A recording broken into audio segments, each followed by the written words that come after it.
About 4 or 5 years ago, my family doctor told me that I would need to see a kidney specialist, so I did that, and he said, you have 3 choices. Says you're going to either do dialysis or get a transplant or die. And I told him I wasn't very interested in that, so I was trying to get listed on the national transplant list. I was told that I would not be eligible for that because of my age. They told me I was qualified to get a transplant if I could find a living donor. I went to John DeSteiger, our president at Oklahoma Christian, and told him that I'd like to get the information around. He put it in a email that he sent to the faculty and staff. I saw, I think it was sometime in the early fall, that Joe put in the church bulletin that he needed a living donor. And we saw it. We didn't do anything then. We didn't really know Joe. We just knew him from sitting in the pew, 2 or 3 pews back every Sunday morning for the last 3 or 4 years. And then he sent an email out on the OC website, and so Craig forwarded that to me. That was in November. I thought, okay, he hasn't found anybody.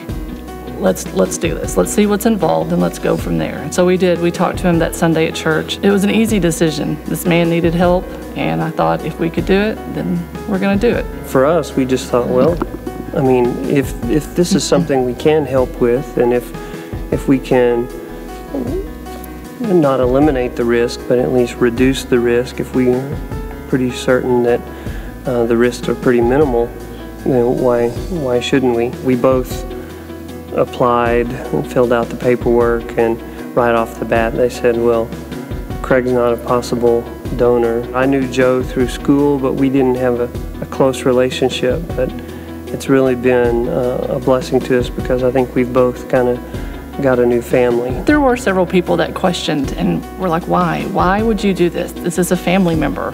No. Is this a close friend? No.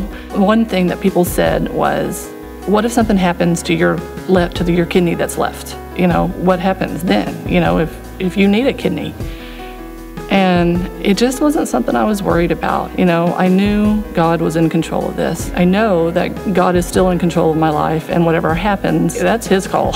So it wasn't anything for me to worry about. I always believed in the power of prayer, in a passive sense. I mean, I thought prayer was good, and I always prayed for things that I thought I needed or my family needed. This was pretty personal, when it gets down to getting something you need to keep living. I just somehow believed that God would take care of it, and the fact that He did certainly has strengthened my faith. It's a neat thing to be part of a family. It's a neat thing to be part of the family of God. To us, this is what the church is about. This is what being in community, what being in family is about. It brings to life a lot of the passages you read about the body of Christ. I don't have any brothers or sisters, but I have a sister in the Lord now that means a lot to me.